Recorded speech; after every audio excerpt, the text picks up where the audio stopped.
परम पूजनीय पूज्य डॉक्टर बाबा साहब अम्बेडकर उपस्थित पूजनीय पूजनीय भदंता डॉक्टर गुप्ता माधव बंधु त्रिवारोधना पूजनीय भदंता तमसिंह खेरो पूजनीय भिक्षु संघपाल खेरो प्रमुख पूजनीय भिक्षु संघ श्रद्धा संपन्न बुद्धि संपन्न उपासक उपासिकाएं महाकारुणिक तथा कहते हैं दुनिया में सबसे बड़ा लाभ क्या है? आरोग्य परमालाभ। निरोग होना सबसे बड़ा लाभ है। अपना स्वस्थ अच्छा होना सबसे बड़ा लाभ है। और तथागत बुद्ध कहते हैं दुनिया में काम तो अनेक तरह का देता है, प्रकृति अनेक तरह का देता है, परंतु सबसे बड़ा दान क्या है?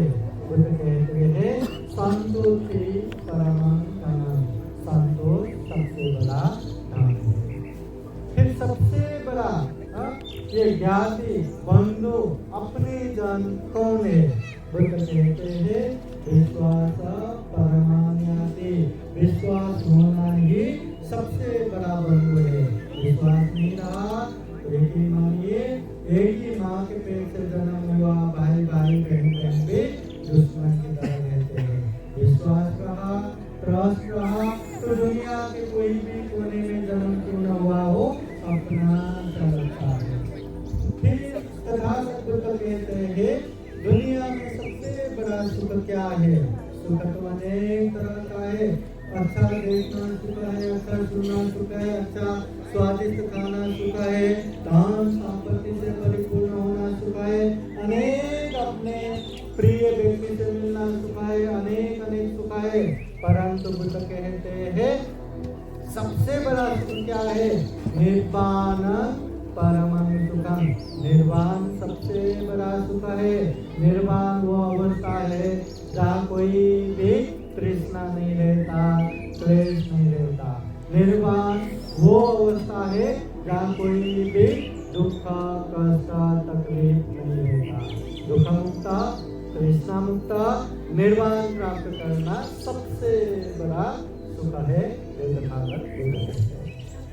एक दौर था, एक समय था कि एक समय ऐसे भी था कि सारे के सारे लोग अनेक तरह के देव धर्म मानते थे या अनेक तरह से ये वृक्ष देवता को मानते थे, ये वो अनेक अनेक पूजा करते थे, भक्ति करते थे, विश्वास करते थे।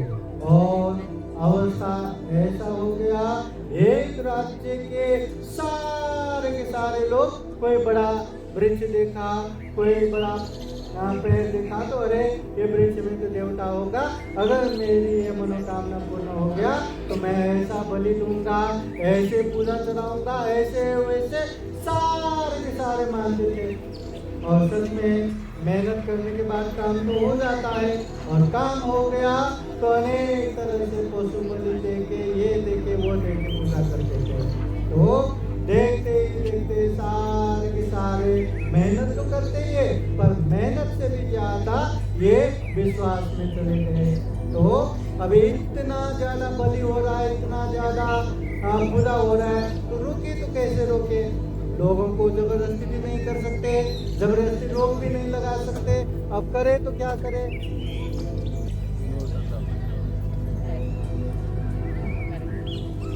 यही चल रहा था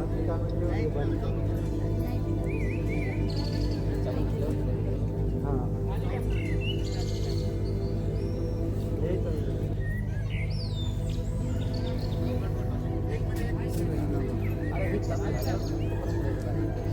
घंटे वो नीचे है देखो ना।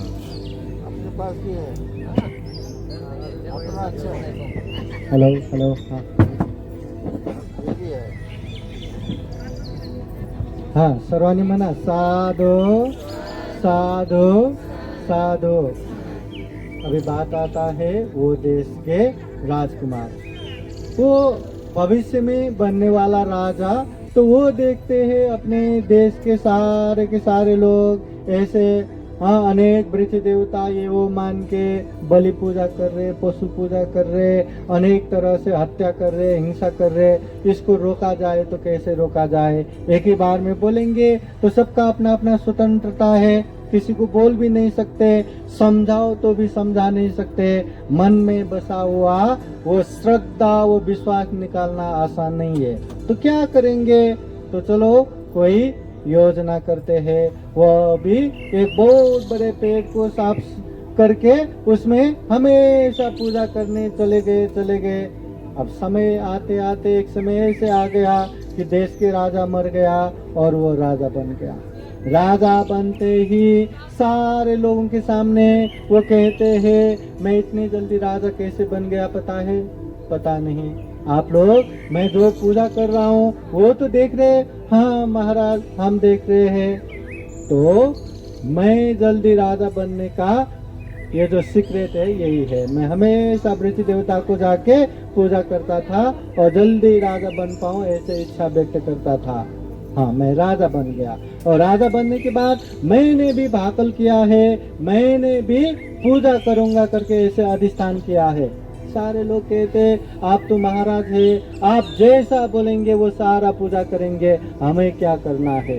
तो महाराज कहते हैं दूसरा तो कुछ नहीं, मैंने एक ही भाकल किया है कि अगर मैं जल्दी राजा बनूंगा तो मैं भी बलि पूजा करूंगा, मैं भी बलि दूंगा। तो क्या बलि देना है? 1000 भेद बकरियां देना है या 1,00,000 भेद बकरियां काटना है? क्या करना है? तुरंत व्यवस्था करेंगे।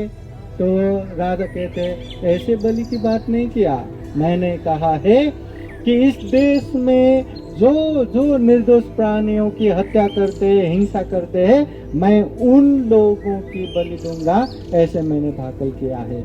तो घोषणा कर दो, सारे राज्य में फैला दो। जो व्यक्ति पहले जो करते थे उसकी बात हम नहीं करेंगे, मगर आज से अभी से जो व्यक्ति भी इस तरह का बलि पूजा करेंगे, निर्दोष प्राणियों का हत्या करेंगे, उसको पकड़ के लाएंगे और उसकी बलि पूजा करेंगे। तो ये बात घोषणा होने के बाद देखते ही देखते सारे लोग, मरने से कौन नहीं डरता, तो मरने के भय से सारे लोगों ने अभी बलि छोड़ते चला गया। देखते ही देखते पूरा देश बलि मुक्त बन गया। हाँ, तो बात यही है, सबका अपना अपना हेलो बात यही है, सबके अपने अपने इच्छा, सबके अपने अपने विश्वास श्रद्धा को जोर देना है। कोई जैसा मानता है उसको हम जबरदस्ती नहीं कर सकते। सबका अपना स्वतंत्रता है कि नहीं? स्वतंत्रता है कि नहीं? है ना? तो स्वतंत्रता है करके एक बच्चा, आपके बच्चे है ना, वो बच्चे अगर गंदगी में खेलने देते तो उसका फ्रीडम है, काहे को उसको डिस्टर्ब करना, खेलो। हाँ, कोई गंदगी मुंह पे चाटने लगते तो उसका फ्रीडम है, खेलने दो। बड़े होने के बाद थोड़ी ना वो खाएगा करके ऐसे ही छोड़ते हैं क्या? छोड़ते नहीं छोड़ते। अगर गंदगी में जाता है, नहीं ये गंदगी है, अरे क्या मुंह पे डाल रहे, जल्दी जल्दी उसको साफ करते हैं। वो भले ही रोए चिल्लाए, फिर भी उसको खींच के लाते, उसको हम अच्छा करते हैं। फ्रीडम वहाँ तक जरूरत है जहाँ वो राइट रहता है, जहाँ वो अच्छा रहता है। अगर कोई गलत करता है, गलत जगह पे वो फ्रीडम दिखाता है, तो उसको कंट्रोल भी करना चाहिए, समझाना चाहिए, अनेक तरह से उसको कंट्रोल करना चाहिए। महाकारुणिक तथागत बुद्ध कहते हैं हमें अच्छा करना है, कम से कम शरीर वाणी मन से गलत नहीं करना। ये जो शरीर से हिंसा नहीं करना, चोरी नहीं करना, व्यभिचार नहीं करना, ये जो वाणी है, वाणी से झूठ नहीं बोलना, ये चुगली नहीं करना, निंदा चर्चा नहीं करना, गाली गलौज नहीं देना, और ये मन से भी गलत नहीं सोचना, मतलब लोभ लालच नहीं रखना, द्वेष दुराभावना नहीं रखना, और सबसे महत्वपूर्ण बात मिथ्या दृष्टि नहीं होना, अंधविश्वास नहीं होना। हम कहते हैं ना, मेरे जीवन का सबसे बड़ा दुश्मन तो अमुक व्यक्ति है, अमुक व्यक्ति है, अमुक व्यक्ति है। अरे अमुक कुछ नहीं रहता, सबसे बड़ा दुश्मन तो हमारे ये मिथ्या दृष्टि है, गलत धारणा है, मिसअंडरस्टैंडिंग है। मिथ्या दृष्टि ऐसे है कि अच्छे को अच्छे नहीं समझ सकता, बुरे को बुरे नहीं समझ सकता, अच्छे करके अच्छा होता है ये नहीं समझ सकता, बुरा करके बुरा होता है ये नहीं समझ सकता।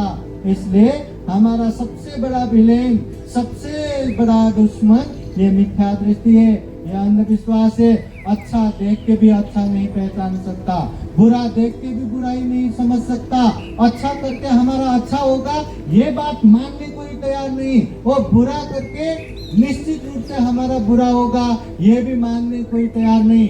ऐसे व्यक्ति ना अच्छा कर पाएंगे न बुराई से दूर हो पाएंगे। इसलिए महाकारुणिक तथागत बुद्ध ने अनेक उदाहरण दे दे के खूब अच्छे से समझाया है, ये अच्छा है, ये बुरा है, ये अच्छे से हमारा अच्छा ही होगा, ये बुरे से हमारा बुराई होगा, अच्छे करना चाहिए, बार बार करना चाहिए, बुरे से दूर होना चाहिए, अनेक तरह से दूर होना चाहिए, इसी में हमारा कल्याण है। अनेक उदाहरण देके तथागत बुद्ध समझा के गए।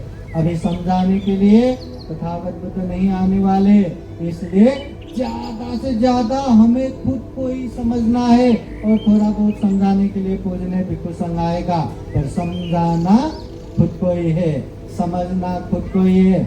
इतना दुर्लभ जीवन मिला है, इतना अमूल्य जीवन मिला है, प्राणी जगत में सर्वश्रेष्ठ जीवन मिला है। एक बार हम कुछ भी करके जिंदगी बीत गया तो बीत गया, बाद में वापस आने वाला नहीं है। इसलिए उपासक उपासिकाएं दुर्लभ जीवन में खूब पुण्य करे, खूब धम्म करे, और ढेर सारा पुण्य धम्म करते हुए ये दुर्लभ, ये अमूल्य, सर्वश्रेष्ठ मनुष्य जीवन को सफल बनाए, सार्थक बनाए। फिर एक बार आज अपने जगह पे सुंदर बुद्ध मूर्ति प्रतिष्ठापन हो गया। आज यहाँ भगवान वीर उपासक का सेवानिवृत्ति सेवा पूर्ति कार्यक्रम भी है, और उनके सुपुत्री उपासिका दाई की जन्मदिन व दिवस भी है। बुद्ध धम्म संघ का आशीर्वाद हमेशा हमेशा रहे। सबसे महत्वपूर्ण बात, अच्छे इंसान बने और खूब सारा पुण्य धर्म करते हुए ये दुर्लभ, अमूल्य, सर्वश्रेष्ठ मनुष्य जीवन को सफल बनाए, सार्थक बनाए। सभी का मंगल हो, सभी का कल्याण हो। म्हणा साधु साधु साधु। धन्यवाद आदरणीय भंतेजी, अत्यंत कमी शब्दामध्ये